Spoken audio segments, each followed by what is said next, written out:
بسم اللہ الرحمن الرحیم۔ حضرت شاہ صاحب رحمۃ اللہ علیہ نے فرشتہ پن اور جانور بننے کی جو صورتیں ارشاد فرمائی ہیں وہ اس سے پہلے بیانات میں گزر چکی، اور ان عبارات کا جو آج پڑھنی ہے خلاصہ اس سے پہلے بیان ہو چکا، اور حضرت رحمۃ اللہ کی اصل عبارت یہ ہے کہ فرماتے ہیں وَلِكُلٍّ مِّن مَرْتَبَتَيْ الْمَلِكِيَّةِ وَالْبَهِیَّةِ، اور قوت ملکیہ یعنی فرشتوں کی طاقت ایک انسان میں فرشتوں کی صفات اور جانور پنا وہ جمع ہوتا ہے تو طرفان اس کے دو اطراف بنتے ہیں، وسط اور ایک درمیان کی کیفیت ہے، اور یہ وما یقرب من طرف او وسط، اور جو بھی درمیان ہے وہ درجات ہیں جو ایک طرف کی وجہ سے پیدا ہوتے ہیں یا قرب اور نزدیکی کی وجہ سے پیدا ہوتے ہیں، وَكَذَلِكَ تَذْهَبُ الْأَقْسَامُ إِلَىٰ غَيْرِ النِّهَایَةِ، اور بے شمار قسم در قسم پھر بنتی چلی جاتی ہے، الا سوائے اس کے کہ ان رؤوس الاقسام المنفردة بأحکامها، کہ بڑی بڑی قسمیں جن پر احکامات لگائے جا سکتے ہیں، والتي يعرف غيرها بمعرفتها، اور بڑی بڑی قسمیں ان دونوں چیزوں کی، جانور بنے کی اور فرشتوں جیسی معصومیت کی اگر دیکھی جائیں، جو بنیاد ہیں مختلف تناسب کے بننے کی، ثمانیہ کے 8 قسمیں ہیں، حاصلۃ من انقسام الاجتماع بالتجاذب الى 4، اور پھر آپ اس کو 2 حصوں میں اگر تقسیم کر لیتے ہیں تو ایک حصہ تو یہ ہے کہ جہاں پر ان ساری کیفیتوں کا آپس میں تجاذب ہو جاتا ہے، ملکیت عالیہ، اعلیٰ درجے کی فرشتوں کی طرح پاکیزگی کسی شخص میں پائی جاتی ہو، اور تجتمع مع بہیمۃ شدیدہ، اور اسی شخص میں جانور بنا بھی بہت شدید درجے کا تھا، وہ تو ایک قسم ہوگی، اور ضعیفہ، یا یہ کہ یہ جو جانور بنا ہے یہ بھی ضعیف ہو اور فرشتوں کی صفت بھی ضعیف ہو، تو یہ دوسری قسم ہوگی۔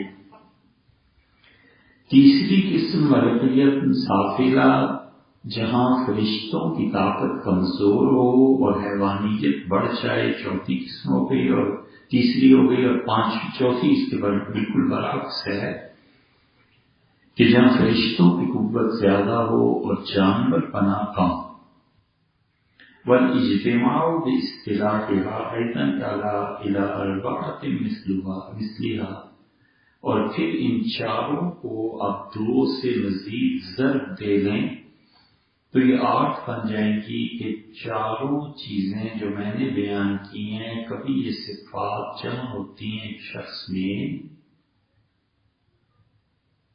اور یہ ساری آپس میں چاروں صفات مصالحت نہیں کرتی، ایک آدمی میں قوت بہیمیہ جانور پنا بھی شدید ہوتا ہے اور فرشتوں جیسی معصومیت بھی اعلیٰ درجے، دوسرا آدمی ہے جس میں دونوں چیزیں انتہائی کم درجے کی ہوتی ہیں اور یہ آپس میں بالکل مصالحت نہیں کرتی، تیسرا اور چوتھا کہ ایک صفت ضعیف ہو جائے اور اس کے مقابلے میں اسی کی دوسری صفت کمی ہو جائے، تو یہ 4 قسمیں ہیں جو آپس میں مصالحت نہ کریں، اور اگر یہ چاروں آپس میں ایڈجسٹ ہو جائیں، مصالحت کر دیں، تو لِكُلِّ قِسْمٍ حُکْمٌ لَا يَخْتَلِفُ، تو پھر یہ 8 قسمیں ہو جائیں گی، وَمَن وُفِّقَ، لمعرفت احکامہا، اور جس شخص کو زندگی میں ان 8 صفات کو سمجھنے کی توفیق مل جائے اور اس کا علم اتنا گہرا ہو جائے اور اس کی خدا سے معرفت بڑھ جائے تو استراح من تشویشات کثیرہ، تو بہت سی پریشانیوں سے آرام پا جاتا ہے۔ وَنَحْنُ نَذْكُرُ هَٰؤُنَا مِن ذَٰلِكَ مَا نَحْتَاجُ إِلَيْهِ فِي هَٰذَا الْكِتَابِ، اور یہاں ہم ان احکامات کا ذکر کرتے ہیں جن کی اس کتاب حجت اللہ البالغہ میں ہمیں ضرورت ہے۔ فَأَحْوَجُ النَّاسُ إِلَى الرِّيَاضَاتِ الشَّاقَّةِ، تو پہلی قسم میں وہ آدمی دیکھو من کانت بہیمیت شدیدہ، جس آدمی میں جانور پنا زیادہ ہو، لا سیما صاحب التجاذب، اور بالخصوص اس میں بھی وہ جس میں بہیمیت اور ملکیت آپس میں ایک دوسرے سے تعاون نہ کریں اور اس شخص کو شدید کشمکش کا سامنا کرنا پڑے۔ اور ان 8 صفات میں پہلی یہ ہوئی کہ ایک آدمی میں فرشتوں جیسی معصومیت بھی اور جانور پنا دونوں کیفیات عروج پہ۔ دوسری قسم یہ ہوئی کہ اس میں فرشتوں جیسی معصومیت عروج پہ ہوئی اور جانور پنا کمزور ہوا، لیکن یہ دونوں قوتیں آپس میں ایک دوسرے سے تعاون نہیں کرتی۔ تیسری صورت یہ بنتی ہے کہ کسی آدمی میں فرشتوں جیسی معصومیت کم ہو اور جانور پنا زیادہ ہو، اور چوتھی صورت یہ بنتی ہے کہ فرشتوں جیسی معصومیت کم ہو اور جانور پنا بھی کم ہو، لیکن مصیبت یہ ہے کہ اس شخص کی قوتیں ایک دوسرے سے تعاون نہیں کرتی، جانور پنے پہ اتر آئے تو حد سے زیادہ اور فرشتوں کی صفت ہو تو بھی ایک حد سے زیادہ۔ 5ویں قسم یہ بنتی ہے کہ فرشتوں کی قوت تو اس میں شدید ہو اور پھر انہی 4 صفات کو تم دوہرا لو، مگر یہ 4 صفات جب آپس میں مصلحتیں کرنے لگیں اور ایک ہی شخص میں یہ 4 صفات 2 صورتیں ہوئی، یا تو تعاون کریں ایک دوسرے سے یا نہ کریں، اگر کریں تو پھر مصیبت کم ہو جاتی ہے، اور اگر نہ کریں تو یہی 4 انسان کو ایک شدید ہیجان کی کیفیت میں لے جاتی ہیں۔ تو اس طرح سے یہ 8 صفات مختلف لوگوں میں بنتی ہیں، اور اس کتاب میں جو ہمیں ضرورت پیش آ گئی کہ ہم ذکر کریں تو دیکھو فَأَحْوَجُ النَّاسِ إِلَى الرِّيَاضَاتِ الشَّاقَّةِ، سب سے زیادہ جس انسان کو مشقت کرنی پڑتی ہے اور ریاضت کرنی پڑتی ہے، من کانت بہیمیت شدیدہ، جس انسان میں جانور پنا شدید پایا جائے، لا سیما صاحب التجاذب، اور خاص طور پہ وہ لوگ جن کی بہیمیت سخت بھی ہو اور پھر اس میں جتنی بھی فرشتوں کی صفات ہیں وہ ایک دوسرے سے تعاون نہ کریں اور اس کے اندر یہ جنگ جاری رہے، تو اس آدمی کو اپنے نفس کو مارنے کے لیے بہت شدید محنت کرنی پڑتی ہے۔ یہ جو حضرت رحمۃ اللہ نے پہلی بات یہاں پر بیان کی ہے کہ اس آدمی کو نفس کچلنے کے لیے شدید محنت کرنی پڑتی ہے، یہ وہ ریاضتوں کا دور ہے جو اسلام کے آغاز کا دور ہے، اور اس زمانے میں تابعین، تبع تابعین، پھر اس سے جو ایک طبقہ پیدا ہوا صوفیہ کا، یہ ان کا دور ہے، اور انہوں نے شدید ریاضتیں کی، اور شدید ریاضتوں کے نتیجے میں ایک اور چیز کھلنا شروع ہوتی ہے، اور وہ چیز یہ ہے کہ کسی آدمی پر عالم ارواح کھلنا شروع ہو جائے۔ صحابہ کرام رضی اللہ عنہم کو حضور صلی اللہ علیہ وسلم نے اور ان کی توجہات عالیہ نے اور دین نے ان چیزوں میں آنے ہی نہیں دیا، اور رسول اللہ صلی اللہ علیہ وسلم نے جن کی تربیت کی تھی وہ ان چکروں میں آئی۔ اسی لیے خلافت پر جب آگے حضرت شاہ صاحب رحمۃ اللہ علیہ بات کریں گے تو وہاں آپ دیکھیں گے کہ وہ ان لوگوں کی صفات بیان کرتے ہیں جو لیڈرشپ ہوتی ہے اور بڑے آدمیوں کا وجود کیسے بنتا ہے اور بڑے آدمی امت میں کس طرح قوموں کو، وطن کو، سوسائٹی کو مشکل مراحل سے گزار کر لے جاتے ہیں۔ اور جو اسلام تصور دیتا ہے لیڈرشپ کا، اور جو شریعت بتاتی ہے وہ کہتی ہے کہ لیڈر در حقیقت وہ ہے جو آج سے 100 سال بعد، 200 سال بعد کی تصویر لا کر آئینے میں دکھا دے اور کہ یہ جن حرکتوں کو تم کر رہے ہو اس کا 100 سال بعد یہ نتیجہ نکلنا ہے اور تمہاری پالیسیز یہ انجام آئے گا اور یہ ہوں گی۔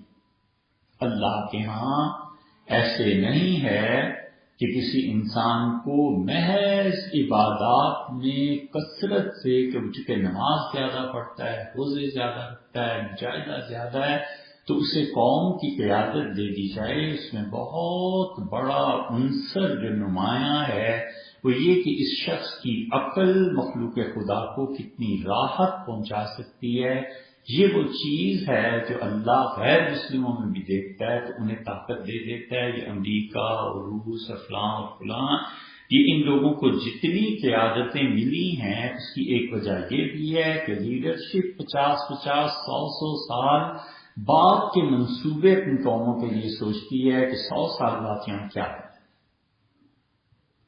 افغانستان کی جنگ ہم دیکھتے ہیں کہ 2000 میں ہوئی اور اس میں ہوئی اور اس میں ہوئی، اور آپ جب ہسٹری ان کی پڑھتے ہیں تو پتہ چلتا ہے کہ 1980 سے انہوں نے اپنی فوج کو 1975 سے لڑانا شروع کیا اور اپنی فوج کی ٹریننگ ایسی شروع کی کہ اگر پہاڑی علاقوں میں تمہیں لڑنا پڑ جائے تو تم کیسے لڑو گے۔ نتیجہ یہ کہ اس زمانے کے ٹرینڈ لوگ جو تھے یہاں پر کام آئے اور انہوں نے بتایا کس طرح جنگ کرنی ہے، کیسے نکلنا ہے۔ تو 50 100 سال کے منصوبے جو قومیں بناتی ہیں اور جو لیڈرشپ ہوتی ہے حقیقت میں وہ لوگ اور وہ قومیں زندہ رہنے کا حق بھی رکھتی ہیں کہ 100 سال بعد اس خطے میں کیا ہونے والا ہے اور اس خطے کی قیادت کسے ملنے والی ہے۔ مثلا آپ دیکھیں ہمارے اس سارے خطے میں تین قیادتیں ہیں جن کی کشمکش شدید ہے۔ ایک عثمانیوں کی قیادت، اور ترک چاہتے ہیں کہ کسی طرح قیادت میں انہیں حصہ ملے اور سارے علاقے میں ان کا غلبہ اور پالیسیز ہوں۔ اس لیے وہ اعتدال کے ساتھ کبھی چلتے ہیں، کبھی ترکوں کی حمایت میں چلتے ہیں۔ اس لیے بہت بڑی بڑی چیزوں میں انہوں نے کہا تمہارے اپنے اندر کے معاملات ہیں، کوئی رائے نہیں دے۔ دوسری قیادت، اس سارے خطے میں ایران چاہتا ہے کہ اس کی قیادت کو تسلیم کیا جائے، چنانچہ بیک وقت ایران نے اپنے وسائل کے محدود ہونے کے باوجود 6 طاقتوں میں گھسا ہوا ہے۔ یمن میں دیکھ لیں اس کا اثر ہے، ادھر آپ دیکھیں سعودیہ میں اس کی دخل اندازی ہے، پھر آپ چلے جائیں عراق میں ادھر دخل اندازی ہے، پھر شام میں چلے جائیں وہ تو ہے ہی ہے، افغانستان میں بھی ہے، پاکستان میں بھی ہے۔ تو 6 مختلف ممالک میں بیک وقت یہ ساری جدوجہد اس کی ہے کہ فارسی طاقت قوت غالب آئے اور وہ یہاں پر قیادت، اور تیسری قیادت تو صاف ظاہر ہے عربوں کی ہے، سعودیز کی ہے، اور وہ چاہتے ہیں کہ قیادت ساری انہیں ملے اور اس سارے خطے کو جس طرف چاہیں ادھر موڑ لیں۔ چنانچہ انہوں نے جس کا بائیکاٹ کر دیا، ممالک نے پے در پے ان کے ساتھ بائیکاٹ کر دیا۔ انہوں نے کہا سفیر واپس بلا رہے ہیں، فلاں فلاں فلاں نے کہا ہم بھی اپنے سفیر واپس بلا رہے ہیں۔ تو یہ ایک واضح مثال ہے کہ قومیں جو ہوتی ہیں وہ ایسے ہی للو پنجو جسے کہتے ہیں نا، وہ نہیں ہوا کرتی۔ قیادتیں 100 سال 200 سال کے متعلق سوچتی ہیں، اور وہ ایسا قائد جو 200 سال کے بعد کی تصویر آج قوم کو دکھاتا ہے کہ دیکھو یہ ہونے والا ہے، ہم یہ پالیسی چلنے والے ہیں، ہماری طاقت ایسے بڑھ سکتی ہے، پھر جا کر کہیں ان قوموں کو خدا کی طاقت، خدا کی قدرت اور اللہ کی صفات عالیہ کے علاوہ جنہیں ایگزسٹ کرنے کا موقع فطرت دیتی ہے وہ یہ قومیں ہوتی ہیں۔ اس کی ایک مثال آپ ماضی سے لے لیں، اور وہ یہ ہے کہ انڈیا آفس لائبریری اب جو برٹش لائبریری ہے وہاں چلے جائیں اور وہاں پہ آپ کو نادر شاہ کے خطوط ملیں گے، وہ اب تک نہیں چھپے۔ یہ نادر شاہ بہت بڑا دماغ، نادر شاہ، رنجیت سنگھ، بابر بادشاہ، یہ سارے دماغ ایسے تھے جو سلطنتوں کے بانی تھے۔ بابر بادشاہ کو وارث اچھے مل گئے، مغل کئی 100 سال چلے، اور ادھر نادر شاہ کو وارث اچھے نہیں ملے۔ نتیجہ یہ کہ اس کے وارث اچھے نہ ملنے کی وجہ سے تباہی پھیل گئی، اور ادھر رنجیت سنگھ کو وارث اچھے نہیں ملے۔ اگر رنجیت سنگھ کو وارث اچھے مل جاتے تو رنجیت سنگھ سکھوں کی حکومت کو وہ کئی 100 سال کی بنیاد رکھ کے چلا گیا تھا، اور کئی 100 سال یہ سکھا شاہی قائم رہتی، مگر وارث ہی نہیں تھے۔ اس زمانے میں جس آدمی کا یہ حال تھا کہ اس رنجیت سنگھ نے خطوط لکھے، اب وہ لوگ پڑھتے نہیں ہیں اور وہ لوگوں کے سامنے نہیں ہیں، اس نے خطوط لکھے فرانس کو، اس نے خطوط لکھے برطانیہ کو، اور کہا کہ جتنے آپ کے جنرلز ریٹائر ہو چکے ہیں آرمی کے وہ سارے میرے پاس پنجاب میں بھیج دیں، اور میرے خزانوں کا منہ کھلا ہے، اور سکھ فوج تشکیل دی جائے اور یہ ٹرین کر دیں آپ کے جنرل۔ نتیجہ یہ کہ اس کے نتیجے میں فرانس حکومت نے جرنیل بھیجے تھے، ان میں ایک جنرل ونٹورا آیا۔ جنرل ونٹورا کو رنجیت سنگھ نے بتایا کہ یہ فی الحال سب سے بڑی پرابلم سید احمد شہید رحمۃ اللہ کی تحریک ہے۔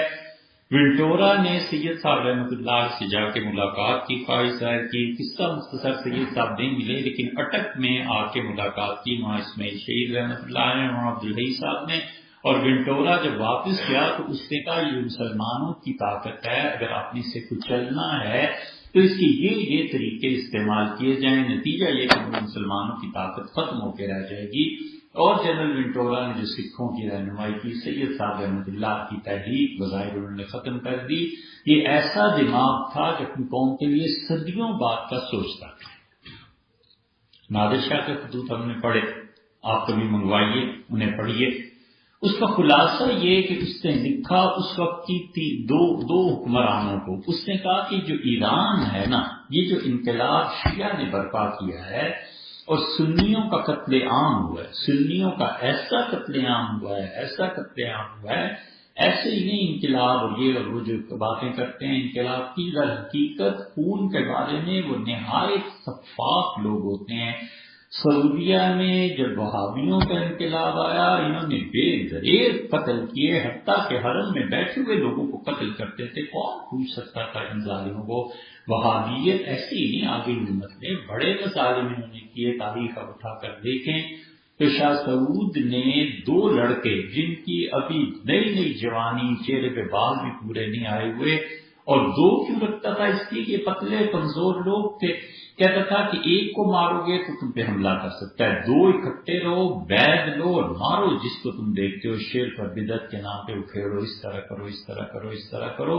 تو انہوں نے بھی مارا اور اس کے بعد وہابیت نے اپنے قدم جمائے۔ اسی طرح یہ جو تھا نادر شاہ، یہ نادر شاہ جو تھا، اس کا دماغ ایسا تھا کہ اس نے لکھا اس وقت 2 بڑی مملکتوں کو، ایک خلافت عثمانیہ کو اور ایک یہ مغلوں کو، اور مغلوں کو کہا کہ ایران کا جو انقلاب آیا ہے نا، یہ ایرانی انقلاب بہت مصیبت کا باعث امت کے لیے بن سکتا ہے۔ اس ایران کے وجود کو 2 صورتیں ہیں، آپ کوئی بھی اختیار کریں، یا تو میں آتا ہوں، آپ میرا ساتھ دیں اور ایران کا کچھ حصہ سلطنت عثمانیہ میں شامل کر دیا جائے، کچھ حصہ افغانستان میں ہم لوگ شامل کر لیں گے، کچھ بلخ کی طرف سے شاہ جہاں بادشاہ کی فوجیں اور یہ لوگ وہاں سے آپ لے لیں، ادھر آئیں ہرات سے آپ لے لیں، تو ایران کا وجود ہی ختم کر دو۔ اگر ایران کا وجود رہا تو یہ آئندہ آنے والی امت کے لیے بربادی کا باعث بن جائے گا۔ اور یا پھر آپ یہ کر لیں کہ حرم میں 4 مسلے ہیں، حنفی، شافعی، مالکی، حنبلی، تو وہاں فقہ جعفریہ کو بھی گنجائش دیں اور 5 مسئلے کر لیں، امت کو کسی طرح آپ متحد کر دیں، وگرنہ یہ اتنی بھرپور طاقت ہے ایران کی کہ آنے والے اس خطے کے لیے ایک عذاب بن جائے گا۔ آپ اس کا کریں کچھ، تو نتیجہ اس کا یہ کہ عثمانیوں نے جو جواب دیا انہوں نے کہیں اس پہ کہا کہ آپ آ جائیں. عثمانیوں نے کیا جواب دیا؟ اس کا مطالعہ کر نہیں سکے. 6 مہینے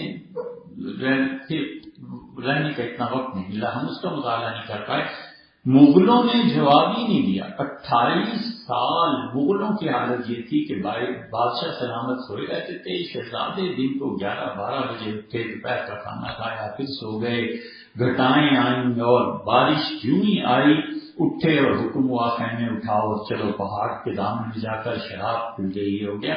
یہ مغلوں کی ساری زوال کی داستانیں ہیں. اور ہوا پھر اس طرح کہ اس نے کہا کہ میرے خط کا جواب تک نہیں آتا، لیکن مغلوں کی دھاک بہت زیادہ تھی. لاہور پہنچ گیا اور لاہور پہنچ کے حادثہ نے صوبے دار لاہور پورا صوبہ اس سے کہا یار میرے خط کا جواب تک نہیں دیتے، اتنی کیا بے اعتنائی ہے. تو اس نے کہا حضور والا میں سچی بات آپ سے عرض کروں، وہ مغل دنیا سے چلے گئے جو قوموں اور سلطنتوں کے بانی تھے، اب تو عورتوں کا راج رہ گیا ہے. تو اس پہ وہ گیا اور اس سے کہا جائیں. اور جب پہنچا دہلی تو پھر بادشاہ نے حسب معمول استقبال ہوا، یہ ہوا وہ ہوا. تو اسے کہا گیا کہ رات کو غنڈہ گردی کی ہے دلی والوں نے اور آپ کے کچھ فوجی مار دیے. اس نے کہا کوئی بات نہیں، بادشاہوں کی باتیں ہوتی ہیں. اور اگلے دن جب وہ جانے لگا تو جو فوج کے اس کے سربراہ تھے اس نے کہا جی آئیں ذرا دلی میں آپ کو دکھاتا ہوں. اس نے جگہ دکھائی. اس نے کہا کل رات کسی نے افواہ اڑا دی کہ نادر شاہ واپس چلا گیا. اب آپ اس افواہ کا اثر یہ پڑا کہ دلی والوں کی ہمت بڑھ گئی، ان کا مارو ان کو کون رہتا ہے. تو جب انہوں نے مارنا پھر شروع کیا تو ان کے جی یہ لاشیں آپ کے فوج کی، یہ لاشیں یہ لاشیں. اس نے کہا اچھا میں دلی والوں کو ضبط سکھاتا ہوں. اور پھر وہ قتل و غارت گری ہوئی کہ گھوڑوں کے سم خون میں ڈوب گئے. اور دلی کی اس قتل و غارت گری کی وجہ سے حضرت مرزا مظہر جان جانا رحمۃ اللہ علیہ نے ایسا فکرہ فرمایا جو تاریخ میں ثبت ہو گیا کہ انہوں نے کہا کہ شامت عمالمہ صورت نادر گرفت. شاہ ولی اللہ رحمۃ اللہ دلی چھوڑ کے اپنے گاؤں میں چلے گئے. یہ سب چیزیں اس آدمی کی ہیں جس آدمی کو لوگوں نے پڑھا نہیں، لیکن وہ آدمی دماغ ایسا تھا. وہ کہتا تھا کیا ان ایرانیوں کو جذب کر لو اور یا پھر انہیں ختم کر دو، کچھ نہ کچھ کرو ضرور، یہ آئندہ آنے والی امت کے لیے مصیبت بن جائیں گے. تو یہ اتنے بڑے جو دماغ ہوا کرتے ہیں، یہ لیڈرشپ ایسی ہوتی، وہ لیڈرشپ نہیں ہوتی کہ شہر میں جلوس آ گیا تو حکومت نے اپنا فیصلہ بدل دیا. وہ کیا لیڈرشپ ہے؟ ڈی سی ہے، اے سی ہے، سیکٹری ہے، اس لیول کے لوگ ہیں، ڈاکٹرز ہیں، انجینئر ہیں، پڑھے لکھے لوگ ہیں، ان کی زندگی پوری کے تجربے. اور لڑکے اٹھے اور انہوں نے جلوس نکالا تو ڈی سی کو جی معطل کر دو، اس کو کر دو. یار اس کی زندگی کا کام ہے، تجربہ ہے. اگر وہ کمپیٹنٹ اتھارٹی ہے تو اس کی سننی چاہیے، ماننا چاہیے. لوگوں کی خواہشات پہ جب حکومتیں چلنے لگی اور لوگوں کی خواہشات کے مطابق لیڈرشپ فیصلے کرنے لگے تو پھر ہو گیا کام اور بن گئی قوم. پھر کچھ نہیں ہوا کرتا. ہمیشہ لیڈرشپ قوموں کو بتاتی ہے کیا کرنا ہے کیا نہیں کرنا. اس کی بڑی واضح مثال سیاسیات کے طلباء کے لیے وہ ہے کہ آپ ابھی اس ہیلری کلنٹن کا بیان سنیں، کیا زبردست بیان اس نے دیا ہے. ایک لیڈر نے کہا کہ مسلمان دنیا میں ہر جگہ دہشت گرد ہیں، یہ کر دو وہ کر دو.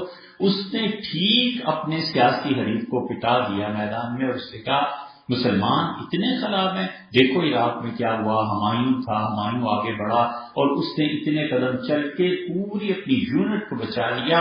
یہ ہمایوں مسلمان تھا، اس نے امریکہ کے لیے بہت بڑا کام کیا ہے. اور تم جانتے ہو، اب یہ دیکھو سیاست، اس نے کہ یہ ہمایوں جو تھا یہ ہمارا آدمی تھا، یہ ہمارا امریکن معاشرے کی پیداوار تھا، ہم نے اسے پڑھایا ہے، ہم نے اسے تعلیم دی ہے، ہم نے ایسا بندہ تیار کیا. ایک طرف مسلمانوں کی حمایت بھی، دوسری طرف امریکہ کا احسان بھی، بڑی اس نے اپنی طرف سے زبردست اس کی ترجمانی کی ہے. تو یہ جو لیڈرشپ اس درجے کی ہوتی ہے اس میں مجاہدہ طاقت، اس کا استعمال، یہ چیزیں. شاہ صاحب رحمۃ اللہ علیہ فرماتے ہیں کہ ریاضات شاقہ سے کہیں ایسی چیزیں بنتی ہیں، شدید محنت کرنی پڑتی ہے.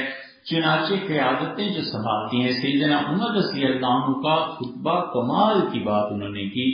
انہوں نے کہا خلافت کا پہلی بات انہوں نے یہ کہی کہ ان کا میں نے سنا ہے کہ لوگ کہتے ہیں کہ عمر کو اگر کچھ ہو گیا تو خلافت کون سنبھالے.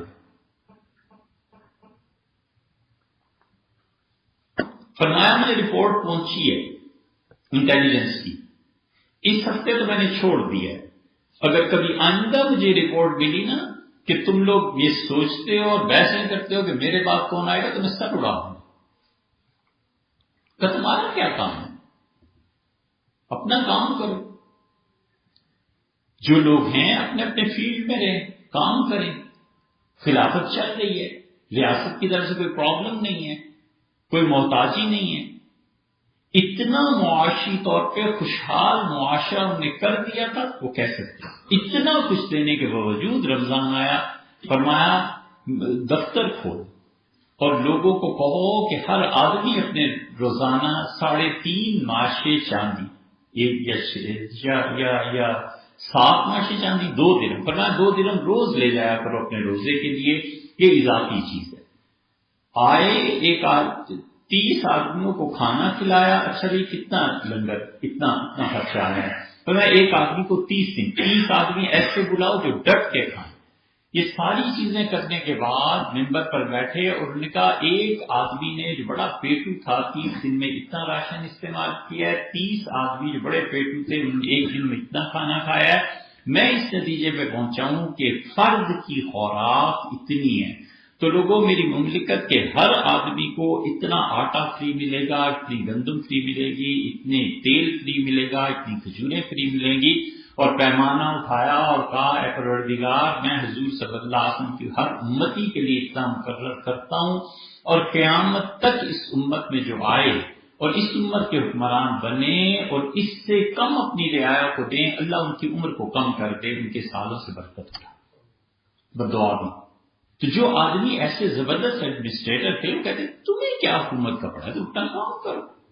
اور پھر انہوں نے خطبہ دیا اور انہوں نے کہا جب تک ایک بدری بھی زندہ ہے خلافت اس کا حق ہے، فرمایا کوئی خلافت کہہ نہیں جاتی بدری۔ پھر کہا احد والے اگر زندہ ہیں تو خلافت ان کا حق ہے۔ پھر فرمایا حدیبیہ میں جنہوں نے بیعت کی تھی حضور صلی اللہ علیہ وسلم کی، اگر کوئی ایک شخص بھی زندہ رہ گیا خلافت اس کے پاس جائے گی۔ اور پھر فرمایا فتح مکہ کے موقع پہ جتنے لوگ مسلمان ہوئے وہ میں نے ان کی اولادوں تک کو خلافت سے ہٹا دیا، فرمایا کوئی ان میں خلافت نہیں۔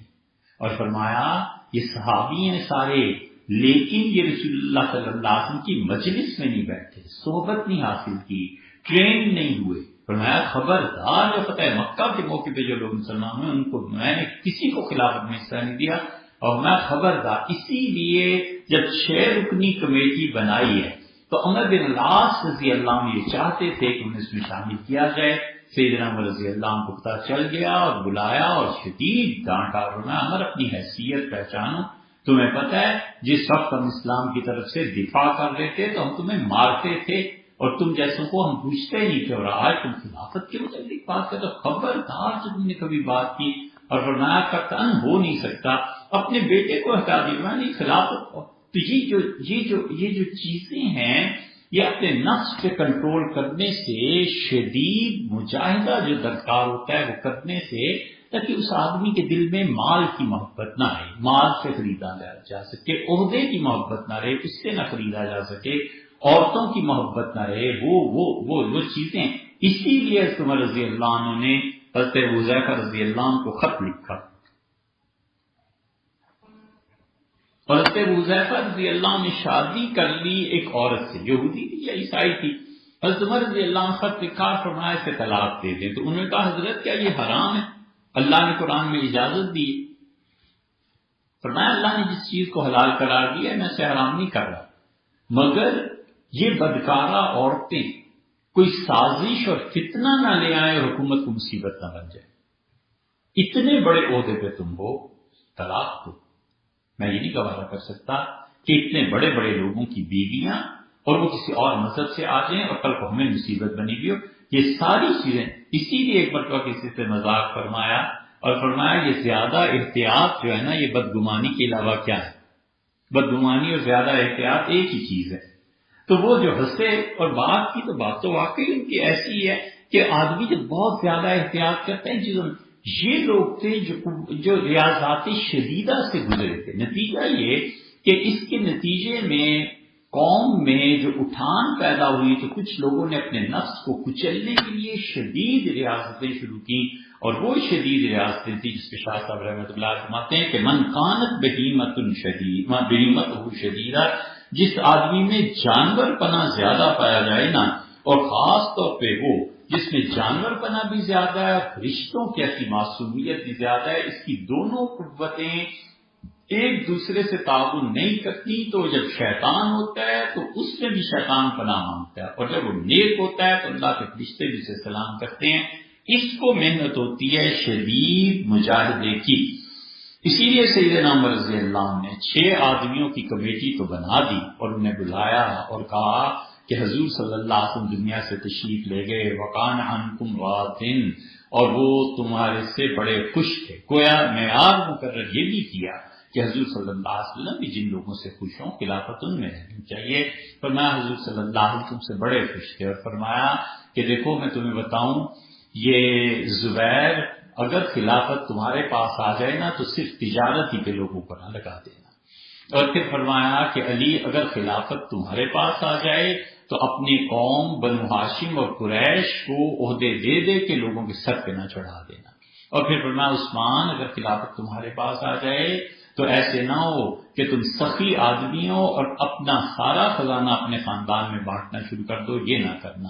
اور لوگوں نے کہا حضرت سعد رضی اللہ عنہ بنایا، فرمایا سعد اپنے غصے پہ قابو پاؤ، اور اگر سعد کو غصہ آ جائے تو فرمایا یہ تو جن ہے۔ لوگوں نے کہا امیر المومنین سعد کو حکومت مل جائے، فرمایا سعد کو حکومت مل جائے، سعد اس کا اہل ہے، لیکن جس دن اسے غصہ آ گیا نا اس دن اسے کون سنبھالے گا؟ فرمایا اس نے تو یہ وہ کہہ سکتے ولیعذ باللہ، ہم نہیں کہہ سکتے، اسی ترجمہ اس کو میں نے جن سے کیا ہے۔ فرمایا اس دن تو ساتھ شیطان ہے، پھر جس دن اسے غصہ آ جائے اس کو کون سنبھالے گا؟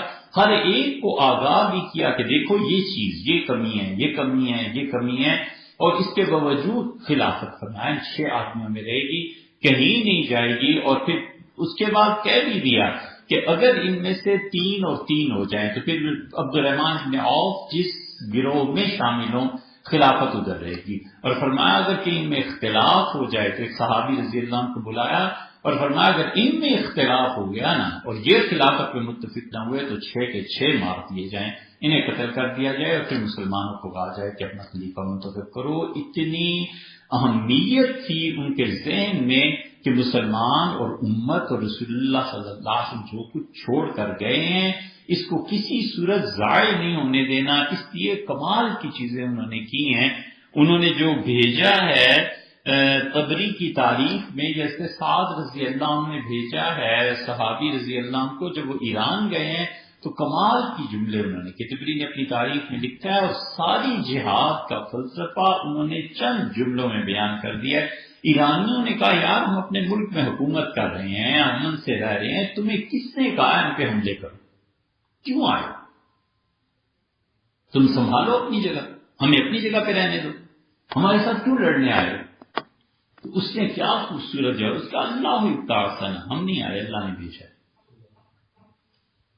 اور انہوں نے کہا اللہ نے ہمیں اس لیے بھیجا ہے کہ امریکہ یہی اب کہتا ہے، امریکہ بالکل یہی کہتا ہے جو انہوں نے کہا، ان کا اللہ نے اس لیے بھیجا ہے من جور الادیان الی عدل الاسلام، دنیا بھر میں جو ظلم مچا رکھا ہے خدا کے قانون کو ہٹا کے ہم اس ظلم کو ختم کریں اور لوگوں کو انصاف کی طرف لائیں۔ قرض یہ عدل قائم کرنا ہے، سوسائٹی سے پورے معاشرے میں عدل قائم کرنا ہے۔ سیدنا عمر رضی اللہ عنہ نے کہا ایرانیوں کو روکو اس بات سے، یہ حقیقی بہن بھائی کا نکاح جو کرتے ہیں اس کو ہمیں ختم کرنا ہے، اللہ اس بات پہ ناراض ہوتا ہے، ہم اس کو جاری رہنے کی دنیا میں اجازت نہیں دے سکتے۔ یہ وہ چیزیں تھیں۔ امریکن بالکل اس کے مقابلے اب ہومو سیکشولیٹی کی لڑکے لڑکوں سے عورتیں یہ اجازتیں جو دی ہیں وہ ایک نظریہ ہے نا، وہ کہتے ہیں اس کو عام کرو، اس لیے کہ ہم سمجھتے ہیں سوسائٹی میں آزادی اس چیز کی ہونی چاہیے۔ وہ کہتے تھے یہ آزادی غلط ہے جو تم نے حقیقی بہن بھائی کے نکاح کیوں، اس کو ختم کرو۔ انہوں نے کہا من جور الادیان الی عدل الاسلام، اور ہم تو اس لیے آئے ہیں کہ مذہب کے نام پہ دنیا میں جہاں بھی ظلم ہو رہا ہے نا اس ظلم کو مٹائیں، اور اسلام نے جو عدل دیا ہے وہ اس عدل کی طرف آئیں۔ اور کہہ تو پتہ نہیں کون سکے لیکن جب فرانسیسیوں نے فتح کیا شام، تو فرانسیسی جرنیل جس نے فتح کیا تھا نا، وہ سلطان صلاح الدین ایوبی رحمۃ اللہ علیہ کی قبر پہ چلا گیا. یہ ابھی 2-3 صدیاں پہلے، یہ جب اٹلی نے لیبیا کے حصے بکھرے ہوئے، پہلی جنگ عظیم کے بعد جو کچھ بھی تقسیم ہوئی تھی، تو اس نے جا کر سلطان صلاح الدین ایوبی کی قبر پہ اپنے پاؤں سے ٹھوکر لگائی اور اس سے کہا سلطان اٹھ، صلیبی جنگوں کے ہیرو اب اٹھ، اس کا بدلہ میں نے لے لیا، اس کا اٹھو. وہ صحابی رضی اللہ عنہ زندہ ہوتے تو کوئی ان سے عرض کرتا کہ حضرت جس جذبے سے آپ اٹھے تھے نا کہ مذہب کے نام پہ دنیا میں جو ظلم ہو رہا ہے ہم اسے ختم کریں اور اسلام جو انصاف کہتا ہے اس کو قائم کریں، تو صحابی رضی اللہ عنہ آ جاتے تو کہتے جو انصاف قائم کرنے کے لیے اٹھے تھے خود وہی مذہب کے نام پہ ظلم کر رہے ہیں، مذہب کے نام پہ کافر، مذہب کے نام پہ یہ جو کچھ کرتوت کر رہے ہیں، یہ عرب اور عجم اور مسلمان ساری امت ہی جو کچھ کرتوت کر رہی ہے، ان کو کون انصاف کا سبق سکھائے اور ان کو کون سکھائے کہ آپ انصاف قائم کرو، جن کے ہاں دلیل کا جواب تھپڑ سے ملتا ہے، دلیل کا جواب فتوے سے ملتا ہے، دلیل کا جواب گولی سے ملتا ہے. اختلاف کریں آپ اہل مذہب سے، اختلاف کر کے تو کوئی دیکھے، پتہ چلا کہ اتنا اختلاف کرتا ہے، مار دو اسے، قتل کر دو، اس سے کم بات ہی نہیں. اس لیے شاہ صاحب رحمۃ اللہ علیہ کہتے ہیں کہ فَأَنْوَجِ النَّاسِ إِلَى الرِّيَاضَةِ الشَّاقَّةِ، سب سے زیادہ شدید محنت ان لوگوں کو کرنی پڑتی ہے جن میں حیوانی جذبات بہت شدید ہوتے ہیں اور ان کی حیوانیت، ان کے اندر جو نیکی ہوتی ہے وہ قابو نہیں کر سکتی. اور یہ ابتدائی دور تھا اسلام کا، حیوانیت شدید اور اس پہ قابو پانے کے لیے لوگ محنت اور مجاہدے کرتے تھے. حضرت فرماتے تھے علی حجویری رحمۃ اللہ علیہ لاہور، حضرت علی حجویری رحمۃ اللہ علیہ بہت بڑے لوگوں میں سے تھے. لوگ تو بس اتنے ہی جانتے ہیں نا کہ ان کا عرس کرنا ہے اور یہ کرنا یہ کرنا ہے، در حقیقت وہ ہستی بہت بڑی تھی. فرماتے تھے کہ لکام پہاڑ میں تربیت کے لیے ہم جاتے تھے اور تربیت کے لیے میرے شیخ جو تھے عثمان ختلی رحمۃ اللہ علیہ، ان کے ہاں میں حاضر ہوا. تو شیخ نے ایک دن کھانے کے لیے، لکام پہاڑ ہے لبنان میں ابھی بھی ہے، وہاں پہ بہت چشمے، اور اس زمانے میں ہوتا ہوگا، اب تو لکام بالکل ہی ایسے پہاڑ ہو گیا چٹیل، لیکن بہت زیادہ پھلوں کے درخت کے کثرت سے. تو شیخ کہتے تھے کہ میں غزنی سے پھر لاہور سے وہاں تربیت کے لیے گیا، تو وہاں یہ تھا کہ ہم پھل کھاتے تھے، پانی پیتے تھے، باقی ہمارے مشائخ تربیت کرتے تھے اور تربیت بڑی شدید ہوتی تھی. وہ لمبی داستان ہے کہ کیا بات کرتے تھے. کہتے تھے ایک دن میں ہاتھ دھلا رہا تھا اپنے شیخ کے عثمان ختلی رحمۃ اللہ علیہ، تو ہاتھ دھلاتے ہوئے میرے ذہن میں آیا کہ یا اللہ کیا مصیبت ہے، ان بڈھوں سے اپنے ہاتھ بھی نہیں دھوئے جاتے، کھانا کھانا ہو ہاتھ دھلاؤ، کھانا کھا چکے ہیں پھر ہاتھ دھلاؤ، کیا زندگی عذاب ہے. تو شیخ نے مجھے نگاہ اٹھا کر دیکھا اور مجھ سے فرمایا کہ علی یہ تربیت ہی کی مصیبت ہے جس کے لیے ہم ہاتھ دھلواتے ہیں. پھر بڑا شرمندہ ہوا. شیخ نے بغیر میرے کسی استفسار کے مجھے جواب دیا کہ یہ تربیت کے لیے آئے نا تو بچوں پھر ایسے ہی ہوتا ہے، تربیتیں تو ایسے ہی ہوتی ہیں، جس سے جان تو نہیں چھڑائی جا سکتی. یہ وہ دور تھا. اس کے بعد یہ دور چلا ہے ریاضتوں کا دور بہت دیر تک، خاص طور پہ سلسلہ چشتیہ کے جو مشائخ تھے تو بہت ہی ریاضتیں کرواتے تھے، اتنی شدید کہ نفس کچلا ہے. یہ بابا فرید مسعود شکرگنج رحمۃ اللہ علیہ ایک ریاضتیں تھی، کیا چیز تھی. حضرت نے لکھا ہے نظام الدین اولیاء رحمۃ اللہ علیہ نے کہ میں خانقاہ میں جب پہنچا تو وہاں میں نے دیکھا عورتیں اٹھتی ہیں تہجد کی نماز پڑھ کے، جو درویش آتے تھے خانقاہ میں ان کے لیے حضرت نے فرمایا تھا کہ آٹا پیسنا ہے، تو آٹا پیستی تھی. فجر کی نماز اور تہجد کے درمیان 10 پارے ہر عورت پڑھتی. یہ مجاہدہ نہیں تو اور کیا ہے. اور فرمایا پھر جا کے ناشتہ ملتا تھا اور درویش زمین پہ سوتے تھے. تو میں جب گیا تو حضرت نے فرمایا کہ اس سے کہو چارپائی اسے دے دو، اس پہ سلاؤ۔ تو مجھے بڑی شرم آئی، تو میں اپنے کمرے میں جا کے چارپائی کے بجائے زمین پہ لیٹ گیا۔ دروازہ کھٹکا اور ایک بزرگ آئے، تو انہوں نے کہا حضرت فرماتے ہیں میں گھر سے آیا ہوں، حضرت فرمایا سے کہو کہ اگر خانقاہ میں آ کے اپنی مرضی کرنی ہے نا تو دلی واپس چلے جاؤ۔ بڑا میں شرمندہ ہوں، چارپائی پہ لیٹ گیا۔ ایسے شدید مجاہدے، روزے رکھنا، دلی جیسی مرکزی حکومت کو چھوڑ کے ہانسی تشریف لے کے گاؤں میں چلیں، 12-13 سال ہانسی جمال الدین رحمۃ اللہ کے بعد وہ اتنے بڑے خلفاء میں سے تھے۔ پھر صادق کلیری رحمۃ اللہ کو خلافت نامہ دیا اور فرمایا کہ جانا اور جمال سے دستخط کرا لینا، اور فرمایا اگر وہ تمہاری خلافت کو منسوخ کر دے تو میرے پاس نہ آنا، اس کا کوئی علاج نہیں۔ جمال سے ایسی محبت بھی تھی اور اتنے بڑے آدمی تھے۔ انہی جمال کے پوتے تھے جو بعد میں اس کے نظام الدین اولیاء رحمۃ اللہ دلی میں امام بنے، شدید مجاہد تھے۔ حضرت معین الدین چشتی اجمیری ہیں، یہ خواجہ مختار الدین کاکی ہیں، پھر حضرت فیض الدین مسعود ہیں، پھر ان کے خلفاء ہیں۔ سیالکوٹ میں ایک بزرگ ہیں حضرت کے خلیفہ تھے، یہ ہیں، پھر آگے اس کے نظام الدین اولیاء ہیں، پھر چشتیہ نظامیہ جتنا چلا ہے یہ پہلا دور تھا جس میں ریاضت تھی بہت شدید، اور پھر اس کے بعد دوسرا رجحان آیا ہے، اور وہ بلکہ اس سے بھی پہلے زہد کا دور تھا، دنیا کو ہاتھ ہی نہیں لگانا، یہ لوگ اپنے آپ کو ہٹاتے۔ پھر تیسرا دور آیا، تیسرا دور جو اب تک چل رہا ہے چشتیوں میں، وہ اتباع سنت کا ہے۔ وہ کہتے ہیں اتباع سنت سے بڑا مجاہدہ کوئی نہیں، اور اس کی اصل نقابت اور اصل جس آدمی نے اس کی طرف لایا ہے وہ اس کے مجدد حضرت ثانی سرہندی رحمۃ اللہ علیہ تھے۔ حضرت مجدد رحمۃ اللہ نے فرمایا ہندو جو بھی مجاہدہ کرتے ہیں، برہمن کرتے ہیں، چھوڑو ان کاموں کو، سب سے بڑا مجاہدہ سنت کا اتباع ہے۔ سنت کا اتباع جب کرو گے پبلک سے گالیاں پڑیں گی، پبلک تمہیں برا سمجھے گی، لوگ دیوانہ سمجھیں گے، کیا کیا تانے سننے پڑیں گے، فرمایا بس سب سے بڑا مجاہدہ یہ۔ اسی حضرت رحمۃ اللہ علیہ کہتے ہیں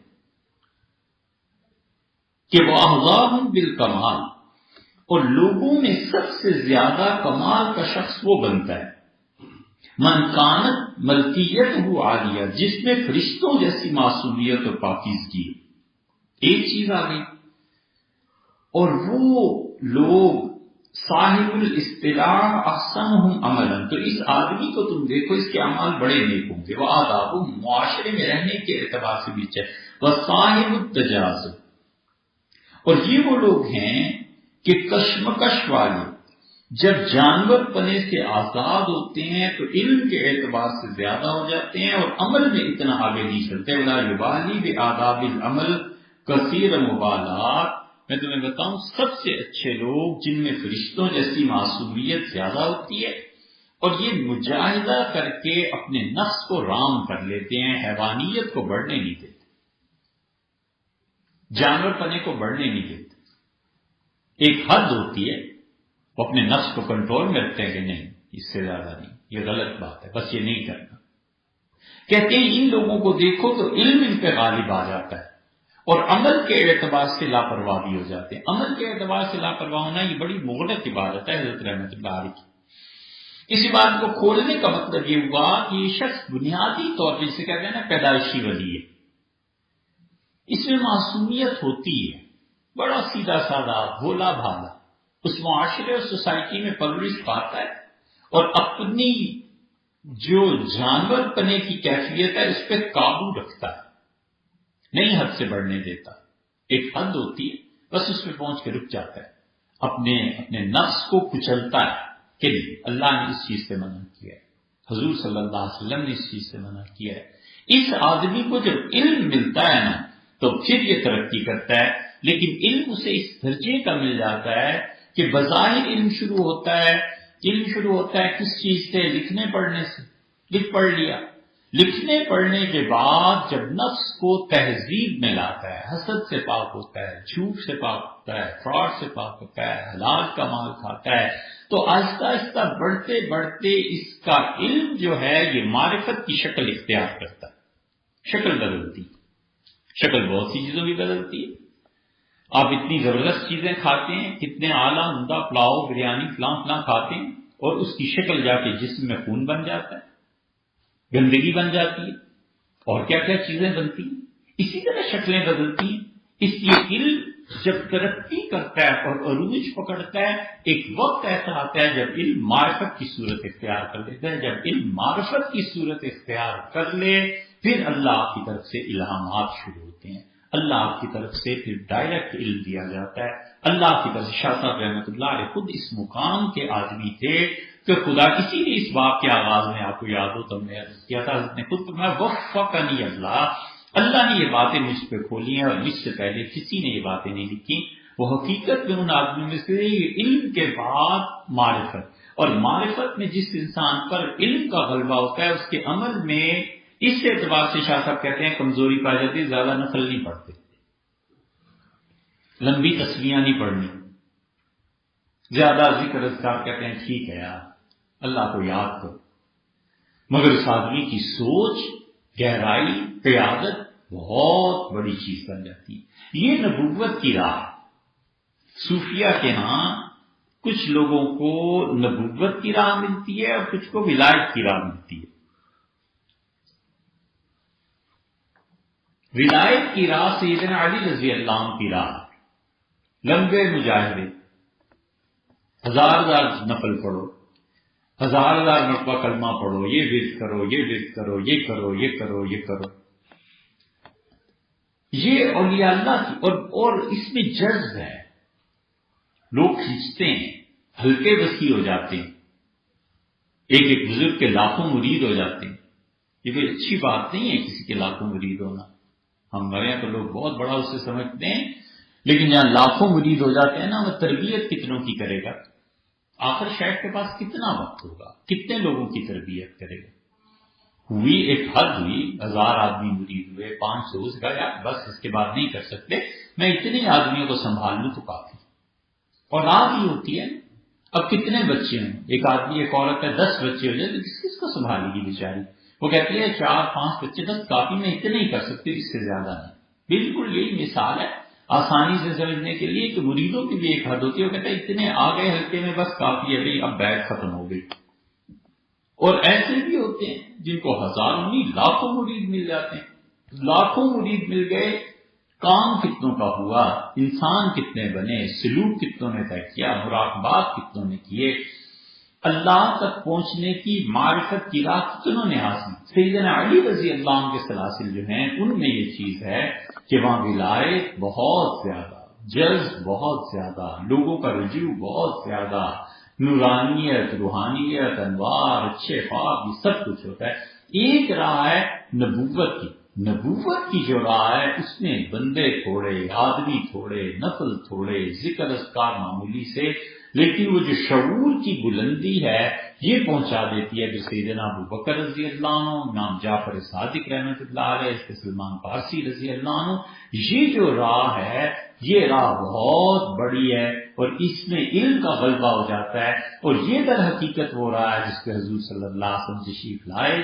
ترمذی کی روایت میں آتا ہے ایک گروہ یہ بیٹھا ہے، ایک گروپ یہ بیٹھا ہے، آپ بڑے خوش ہوئے، آپ نے فرمایا کیا کر رہے ہیں؟ ان کا اللہ کے رسول ہم لوگ اللہ کے ذکر اذکار کر رہے ہیں، اور تم کیا کر رہے ہو؟ ان کا اللہ کے رسول کچھ علمی باتیں کر رہے ہیں، اور کلاؤں الخیر، تم دونوں اچھے، ذکر کر رہے ہو تم بھی اچھے، علم کی بات کر رہے ہو تم بھی اچھے ہو، اور یہ کہنے کے بعد اللہ کنی بڑست معلما، لیکن مجھے اللہ نے علم کے لیے بھیجا ہے، آپ ان کے پاس جا کے بیٹھ گئے جو علم کی باتیں کر رہے ہیں، علم کو ترجیح دی ذکر۔ اسی لیے حنفیہ کا یہ فیصلہ ہے، حنفی فقہا کہتے ہیں علم کو ترجیح ہے ذکر پہ، حتیٰ کہ عالمگیری میں لکھا ہے کوئی آدمی 5000 مرتبہ کل ہو اللہ پڑھے، 3 مرتبہ پڑھنے پہ ایک قرآن کے ثواب حدیث میں آیا نا، وہ کہتے ہیں 5000 مرتبہ کل ہو اللہ پڑھنے سے بہتر یہ ہے کہ مسجد میں صبح جائے اور ایک شریعت کا مسئلہ سیکھا۔ کہتے ہیں ایک مسئلہ کافی، بس ایک مسئلہ روزانہ جا کے پڑھ لیا کرو، سیکھ لو، یہ 5000 بار کل ہو اللہ پڑھنے سے بہتر۔ وجہ اس کی کیا ہے؟ وجہ یہ ہے کہ یہ آپ دیکھیں ایک بچے کو آپ روزانہ 10 روپے دے، 100 روپیہ دے دیتے ہیں، بچہ خرچ کر کے آ جاتا ہے، اس بچے کو ایک مہینہ رکھ کے آپ کہتے ہیں بیٹے بیٹھو میں تمہیں بتاتا ہوں کرسی کیسے بنتے ہیں، اچھا ہم تمہیں سکھا دیتے ہیں کہ پلگ کیسے چینج کرتے ہیں، ہم تمہیں دکھاتے ہیں کہ موٹر سائیکل کی ٹریننگ کیا ہوتی ہے، گاڑی کی ٹریننگ کیا ہوتی ہے. اب وہ بچے کو چاہے 2 مہینے مار پڑے، لیکن بچہ جب نکلتا ہے تو بس پھر ہمیشہ کے لیے اپنے رزق کا خود ہی ہو جاتا ہے. اس کو 100 روپے ملے یا 1000 روپے ملے، اس کا نصیب ہے. یہ فرق پڑ جاتا ہے علم سے اور ذکر سے. اس کی شاہ صاحب رحمۃ اللہ فرماتے ہیں کہ دیکھو وہ جب اپنی بہیمیت کو قائم کر اکثرهم علما، بڑا علم اس کے پاس آ جاتا ہے. اور یہ وہ خصوصیت ہے جو حضور صلی اللہ علیہ وسلم سے منتقل ہوئی ہے ڈائریکٹ سیدنا عمر رضی اللہ عنہ.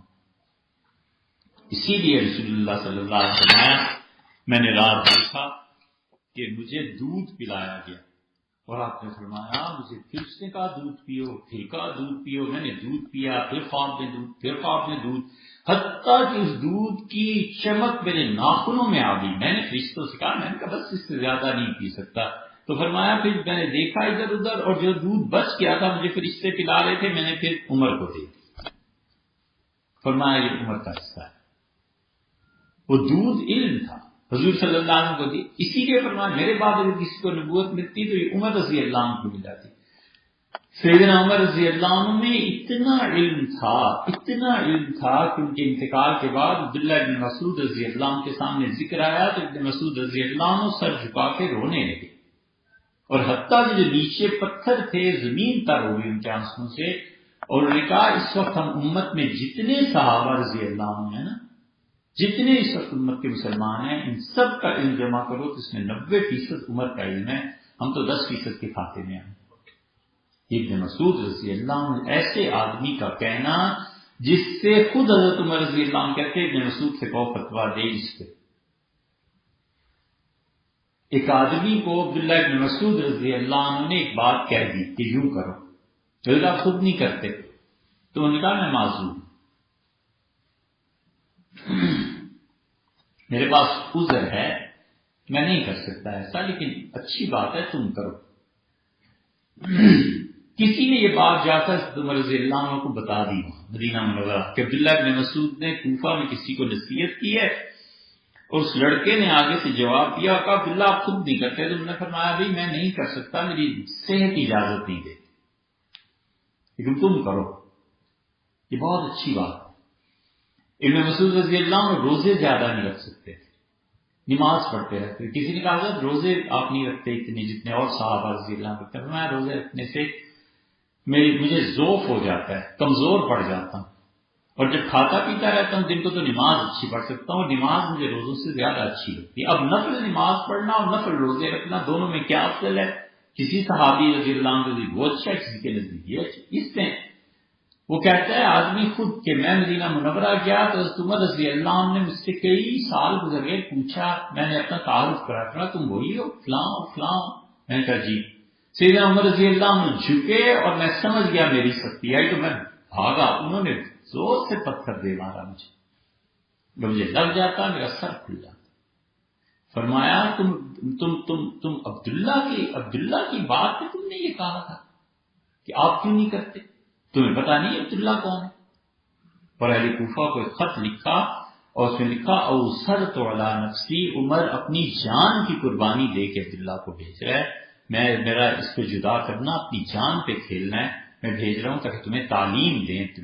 عبداللہ اتنے کہنے لگے. عبداللہ رضی اللہ عنہ ان کا 90% علم یہ سیدنا عمر رضی اللہ عنہ کا، ہم تو 10% میں بھولتا ہے میں علم. تو اصل میں یہ وہ چیز شاہ صاحب رحمۃ اللہ فرماتے ہیں سب سے اچھا آدمی یہ ہے.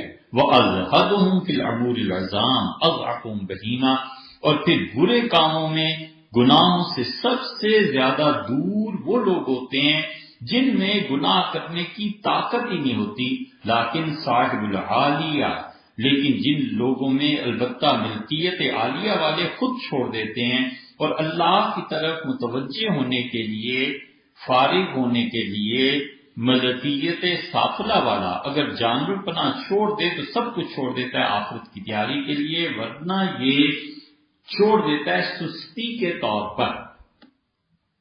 تیسری قسم فرمایا تم دیکھو گے کہ گناہوں سے 2 طرح کے آدمی بچتے ہیں. ایک گناہ ہمت ہی نہیں، چوری کیوں نہیں کی، موقع ہی نہیں ملا، ہمت ہی نہیں پڑی. ہاں چوری کے لیے تو دل چاہیے نا. گناہ کیوں نہیں کیا؟ گناہ کے لیے تو ہمت درکار ہے نا، نہیں پڑتی ہمت۔ 10 دوست ہوتے ہیں کلاس میں، کہتے ہیں معاذ اللہ فلانے کی ریڑھی سے پھل چرانا ہے، باقی کہتے ہیں تم ہی کر لے، ہم نہیں کر سکتے۔ کیوں نہیں کرتے؟ اس لیے کہ گناہ کے لیے بھی تو ہمت چاہیے نا۔ یہ جن لوگوں میں ہمت ہوتی ہے عالی، ان کی تربیت ہو جائے تو اتنے ہی پڑے، اور شیطان کے ہتھے چڑھ جائیں تو اتنے۔ شاہ صاحب رحمۃ اللہ فرماتے ہیں کہ کچھ تو ایسے ہوتے ہیں بس پھر اللہ کی طرف متوجہ ہو جاتے ہیں، اللہ اللہ کرتے رہتے ہیں۔ ہمارے زمانے میں اس وجہ سے بھی گناہ سے باز رہے تو غنیمت ہے، کیا فائدہ؟ آخرت برباد ہو جائے، اللہ کی معصیت اور نافرمانی میں حصہ پڑ جائے، اس کی یہ بھی درجات ہوتی فرماتے ہیں۔ اور پھر کچھ لوگ ہوتے ہیں، تم دیکھو گے کہ گناہ وہ نہیں کرتے جن کی طبیعت میں نیکی اور تقویٰ کا اتنا غلبہ ہوتا ہے کہ وہ خود بخود سمجھ جاتے ہیں کہ یہ کام ٹھیک نہیں ہے، یہ کام نہیں کرتا۔ یہ ہے وہ مثال جو صحابہ کرام رضی اللہ عنہ میں تھی، اور صحابہ رضی اللہ عنہ میں وہ لوگ جیسے حضرت ابوبکر رضی اللہ عنہ تھے، انہوں نے کہا زمانہ جاہلیت میں اور اسلام لانے سے پہلے بھی اور بعد میں بھی میں نے کبھی شراب نہیں پی۔ ایک صحابی رضی اللہ عنہ سے کسی نے پوچھا کہ تم نے شراب چھوڑ دی؟ انہوں نے کہا ہاں چھوڑ دی۔ اس کا کیوں؟ اس کا میں نے شراب پی اور اپنی بیٹی پہ ہاتھ ڈال دی، تو جب میں ہوش میں آیا تو میری بیوی نے کہا کہ تم ایسے نالائق ہو گئے کہ میرے دھوکے میں اپنی بیٹی پہ ہاتھ تم ڈال دیا۔ تو اس کا میں بہت رویا اور میں نے اللہ سے معافی مانگی، اور پھر حضور صلی اللہ علیہ وسلم کے پاس چلا گیا اور توبہ کر لی کہ جو چیز عقل کو اتنا ظاہر کرتے کہ آدمی بیوی اور بیٹی میں فرق نہ کر سکے، یہ کوئی انسانیت، کوئی طریقہ ہے؟ تو میں نے چھوڑ دیا۔ نہیں، بہت واقعات ایسے مل جائیں گے کہ یہ لوگ جو کبھی ہمت اور طاقت کے ہوتے ہیں وہ کہتے ہیں یار نہیں پی۔ سگریٹ بہت سے لوگ آپ اگرچہ سگریٹ گناہ نہیں لیکن نہیں پیتے، کہتے ہیں یہ بھی کوئی کام ہے کرنے، یہ بہت سی چیز ہے۔ یہ جتنے بھی مری کے علاقے ہیں نا، یا جتنے بزرگان دین کے عرس ہوتے ہیں، اتفاق ایسا ہے ان سب کے عرس اس موسم میں ہوتے ہیں جس زمانے میں بھنگ اگتی ہے۔ اللہ جانے، مطلب ہے جس کا عرس دیکھو نا، ہر ایک کا عرس کتنے سال سے ہم دیکھ رہے ہیں وہاں، اور بسیں چل رہی ہیں۔ میں نے کہا ان بزرگوں میں سے کسی کو سردیوں میں انتقال کی کیوں نہ سوچی؟ گرمیوں میں اور اس موسم میں جب بھنگ کے پودے ہوتے ہیں، ہر ایک کی انتقال کسی زمانے میں ہوا، یہ آخر کیا قصہ ہے؟ تو اس لیے کہ بیچارے بزرگ ہوں گے جو بھی ہوں گے، سائیں صاحب جو بھی ہوں گے، انتقال فرما گئے، اگلوں نے تعریف وہ رکھی جس میں زیادہ سے زیادہ لوگ اچھے موسم میں آئیں، بھنگ گئے، پیالے پیئیں، یہ کریں وہ کریں۔ تو اس لیے جو لوگ عالی ہمت کے ہوتے ہیں نا ویسے ہی نہیں پیتے، وہ کہتے ہیں یار یہ بھی کوئی کام کرنے کا، یہ بھی کوئی کام کر، ہمت اتنی کمی ہوتی ہے۔ شاہ صاحب رحمۃ اللہ فرماتے ہیں کہ یہ جو لوگ ہیں ان کی بہیمیت جن کی سخت ہوتی ہے، اور وہ لوگ اپنے آپ کو قابو پا کے نفس پہ پھر بھی آگے چلتے ہیں، یہ کمال کے لوگ، اس لیے کہ اس کی ہمت بڑی شدید ہوتی ہے۔ اس ہمت کی وجہ سے تراویح میں 1 گھنٹے کھڑے ہو جاتا ہے، 1.5 گھنٹہ کھڑا ہو جاتا ہے، طواف کرنا پڑے تو دن میں 10 طواف کر لیتا ہے۔ ہمت ہوتی ہے، طاقت بھی ہوتی ہے، کہتا ہے اللہ کی عبادت میں کیوں پیچھے ہٹے؟ یہ سیدنا عمر، یہ بڑے بڑے اکابر صحابہ رضی اللہ عنہ میں ہمت تھی، اور اس وجہ سے جان پر کھیل گئے، گزر گئے، کوئی پرواہ نہیں کی، اس لیے کہ ہمت بڑی عالی تھی۔ تو شاہ صاحب رحمۃ اللہ علیہ نے اسی لیے فرمایا ہے کہ وہ اشدہم اتہاما فی الامور العظام، اور بڑے بڑے کاموں میں اندھا دھند جو لوگ گھس جاتے ہیں، یہ وہ لوگ ہیں جن کی بہیمیت جانور پنا سخت ہوتا ہے، اور یہ وہ لوگ ہوتے ہیں صاحب السافلہ اشدہم اتہاما فی نقل القتال وحمل الاثقال۔ تم انہیں دیکھو کہ جن لوگوں کی ہمتیں بلند ہوتی ہیں وہ کام زندگی میں کرتے ہیں جو پبلک کے ساتھ منسلک ہوتے ہیں، اور پبلک کے دفاع، پبلک کے لیے بہت اچھے اچھے کام کر جاتے ہیں۔ ہمت بلند ہوتی ہے، کہتا ہے چلو ایک نہر، ہمت بلند کنواں تعمیر کر لیتے ہیں۔ اچھا ہمت بلند ہوتی ہے، گاؤں میں رستے نہیں یار، راستے تعمیر کر لیتے، گاؤں میں اسکول نہیں ہے، اسکول بنا لیتے ہیں۔ ہمت بلند ہوتی ہے اور امانت دار ہوتا ہے، کہتا ہے پیسے کسی طرح جمع کرتے ہیں، پیسے جمع کر کے اپنے گاؤں اپنے شہر کے لیے یہ کام کر لیتے ہیں۔ یہ سب ہمت کی باتیں ہیں اسی لیے تو حضور صلی اللہ علیہ وسلم نے فرمایا ہے کہ اللہ اس آدمی سے محبت کرتا ہے جو ہمت کا بلند ہوتا ہے. اور اسی لیے حضور صلی اللہ علیہ وسلم قیامت میں آتے آپ نے فرمایا اگر موت سامنے نظر آ رہی ہو اور تمہارے ہاتھ میں کھجور کا پودا ہو تو کوشش کرنا پودا لگا کے ہی مرو، اس سے پہلے نہ مرو. مفہوم اس حدیث کا یہ کہ موت کو دیکھ کے ہمت کیا ہارنی ہے، مرنا تو ایک دن ہے ہی نا. جو پہلے تو وہ بھی مر گئے، کیوں نہ مرنے سے پہلے ایک اچھا اور کام کر دے. شبلی نے آرنلڈ کے متعلق لکھا ہے نا، ڈاکٹر آرنلڈ نے کچھ بھی نہ ہندوستان میں کیا ہوتا علامہ اقبال دے گی. علامہ اقبال جب شاعری کرتے تھے تو علامہ بیچارے کس کو سناتے؟ 80 سال تو ان کے انتقال کو بھی ہو گئے. قوم نے کیا اب بدبختی کا حال یہ ہے کہ ٹی وی پہ مذاکرہ بحث ہو رہی تھی. حسن نثار صاحب نے کہا کیا اقبال ایک لوکل شاعر تھا، ایسے اقبال کرتے رہتے. انہیں کیا پتا، انہوں نے فارسی پڑھی ہو یا وہ اپنی کیفیت سے باہر نکلے تو انہیں پتا چلے نا کہ علامہ کیا چیز تھے. اقبال جیسا آدمی جب دیکھا قوم میں کوئی رسپانس نہیں تو انہوں نے شاعری کے چھوڑنے کی سوچ دی. ان کے دوست عبدالقادر نے کہا کہ علامہ شاعری نہیں چھوڑو، اقبال کام کرنا. ان کا یار کوئی ہے ہی نہیں سننے والا، آدمی کوئی نہیں. علامہ نہیں مانے. طے ہوا کہ فلسفے کے استاد ہیں ڈاکٹر آرنلڈ، ان کے پاس آرنلڈ نے کہا اقبال شاعری کرو، تم پیغام دو قوم کو، کوئی پرواہ نہ کرو. آج نہیں ہے نا، کل تمہاری قوم میں ایسے افراد آ سکتے ہیں جو تمہارا پیغام پڑھیں اور ان میں ہمت پیدا ہو اور وہ بلند لوگ بنے. یہ نہ کرو. آرنلڈ جب جانے لگے علی گڑھ سے اور ادھر سے فارغ ہو کے تو ہندوستان میں لوگوں نے فیصلہ کیا، سر سید حالی شبلی یہ سب ڈاکٹر اقبال سب بڑے بڑے لوگ کہ ہم ایشیا دروازے تک پہنچانے جاتے ہیں نا مہمان کو. انہوں نے کہا اتنا بڑا آدمی یورپ نے دیا ہے کہ ہم ایشیا کے آخری دروازہ ترکی میں جہاں سے آگے یورپ شروع ہوتا ہے وہاں تک جائیں گے، آپ کو پہنچانے. سب نے کہا شبلی جائیں. شبلی کہتے ہیں میں آرنلڈ کو رخصت کرنے گیا کہ ایشیا کے آخری حد تک ہم جائیں گے.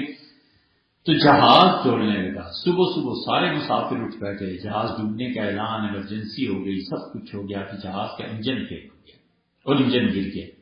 دوڑا دھماکہ ہوا، جہاز چھولے کھائے. تو سارا جہاز پریشان. میں بھاگا، میں نے کہا پتہ نہیں ڈاکٹر آرنلڈ کا کیا ہوا. دیکھا تو آرنلڈ آرام سے لیٹے کتاب پڑھ رہا. میں نے آرنلڈ سے پوچھا کہ آپ کو پتہ ہے کیا ہو گیا؟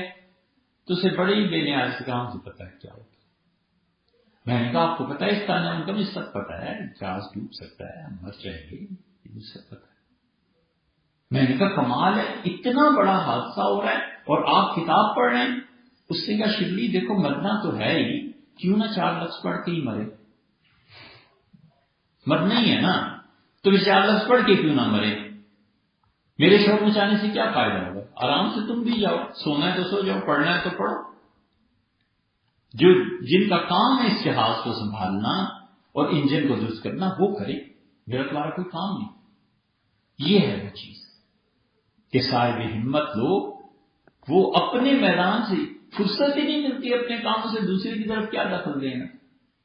اس کی جو نفرت کے پرچار کرتے رہتے ہیں نا، فلاں کافر، فلاں ایسا اس کے پاس اس کا نفرت کی بنیاد پہ جو شخصیات مذہبی لوگ تعمیر کرتے ہیں. مذہبی لوگ بچے کی شخصیت جو نفرت کی بنیاد پہ بناتے ہیں، مذہبی لوگ جو اپنے مفادات کی خاطر نفرت کا زہر دے کے بچوں کو اپنی طرف کھینچتے اور محدود کرتے ہیں، ہمیں بڑی حیرت ہوتی ہے. ہم کہتے ہیں یار ہمیں تو جن سے محبت ہے ان کے لیے وقت نہیں ملتا، تمہیں نفرتوں کے لیے کہاں سے وقت ملتا ہے؟ ہمیں جن دوستوں سے محبت ہے کئی مہینہ جی چاہتا ہے کہ یہاں جا کے بیٹھے کوئی گپ شپ لگائیں، فرصت ہی نہیں، فرصت مل جائے تو وقت نہیں ملتا، وقت مل جائے تو فرصت نہیں ملتی. ہمیں تو محبتوں کے لیے وقت نہیں ملتا. حیرت ہے لوگوں کو نفرتوں کے لیے کہاں سے وقت ملتا ہے. نفرت نبھانا بھی تو ایک چیز ہے نا، محبت نبھانا بھی ایک چیز ہے. شاہ صاحب رحمۃ اللہ کہتے ہیں یہ وہ لوگ ہیں، چوتھا حکم انہوں نے لگایا، ان کا یہ وہ لوگ ہیں جن لوگوں کی ہمتیں انہیں اللہ کا قرب دیتی ہیں، یہ وہ لوگ ہیں جن یہ حضور صلی اللہ علیہ وسلم رات رات بھر پڑے ہیں، اللہ کی عبادت ہو رہی ہے، پاؤں سوج گئے ہیں، اور وہ حضرت عائشہ رضی اللہ عنہ کہتی ہیں، میں نے کہا اللہ کے رسول آپ تو بخشے ہوئے ہیں پھر بھی اتنی افلا اکون عبدا شکورا، فرمایا نہیں عائشہ بخشا ہوا تو ہوں یقیناً، لیکن کیا میں اللہ کا شکر گزار بنتا نہ بن؟ سیدنا عمر رضی اللہ عنہ جیسا آدمی اور بیٹی نے ام المومنین حفصہ رضی اللہ عنہ نے ایک نرم گدا بھجوا دیا اور کہا والد اس پہ سویا کرے، گدا لے کے واپس آئے اور کہا حفصہ بیٹی میری تم نے بھجوایا بڑا افسوس ہے، تمہیں نہیں پتا کہ تم نے ایک دن حضور صلی اللہ علیہ وسلم کا گدا دوہرا کر دیا تھا، تو حضور صلی اللہ علیہ وسلم فجر پڑھا کے تمہارے پاس آئے کہ تم نے مجھے بتایا تھا، فرمایا کہ تم نے کیا کیا، اتنا نرم بستر تھا آج رات میں تہجد نہیں پڑھ سکتا۔ تو ان کا حضور صلی اللہ علیہ وسلم نے گدے کو ایسے استعمال نہیں فرمایا تھا، میں تمہارا والد چاہتا ہوں جس حال پر وہ چھوڑ کے گئے ہیں نا بس اسی طرح جا کے ملو ان سے۔ یہ بڑی چیز تھی، یہ بڑے بڑے اکابر صحابہ رضی اللہ عنہ کو متعلق آئے گا کہ انہوں نے کہا جس حال پہ رسول اللہ صلی اللہ علیہ وسلم چھوڑ کر گئے ہیں بس اس حالت پہ ہم مل جائیں، کوئی چیز غالب نہ ہے۔ اسی لیے سے عبیدہ بن الجراح فاتح شام اور بیت المقدس اور یہ اور وہ سیدنا عمر رضی اللہ عنہ کو بلایا چابی بیت المقدس، مشہور واقعہ ہے، یہ کسی نے لکھا نہیں زیادہ، اس کو کوئی لکھے نا یہ بڑے کام کی چیز ہے۔ حضرت عمر رضی اللہ عنہ کو جو سفر تھا نا بیت المقدس کا، اس میں کیا کیا چیزیں پیش آئی تھی، یہ اب تک کسی نے اس پہ علیحدہ لکھا، کوئی رسالہ کوئی کتاب لکھ دیتا تو یہ چیز بہت بہت چیزیں اس میں پیش آئی ہیں۔ اس میں حضرت عمر رضی اللہ عنہ فجر کی نماز پڑھ کے عبیدہ بن الجراح کے خیمے میں چلے گئے، ابو عبیدہ کمانڈر چیف سب کچھ دیکھا، ایک طرف یہ چیز ایک طرف یہ چیز، بس ایک چادر تھی اس پہ وہ لیٹے ہوئے، تو کہا حضرت عمر رضی اللہ عنہ رو پڑے گا، کہا ابو عبیدہ سب لوگ بدل گئے، میں بھی بدل گیا، بس تم ہو حضور صلی اللہ علیہ وسلم جس حال میں چھوڑ کے گئے تھے تمہاری زندگی ویسے ہی، تم نہیں بدلے۔ ان کا حضرت میں بدلنا نہیں چاہتا، سب کچھ ہے لیکن میں چاہتا ہوں بس جس طرح رسول اللہ صلی اللہ علیہ وسلم چھوڑ کے گئے ہیں اسی طرح مل جاؤں۔ تو یہ ہمت والے لوگ جو تھے نا کہ ان کے کام میں 4 حکم بیان کیے، شاہ صاحب رحمۃ اللہ نے 4 باقی ہیں وہاں تک۔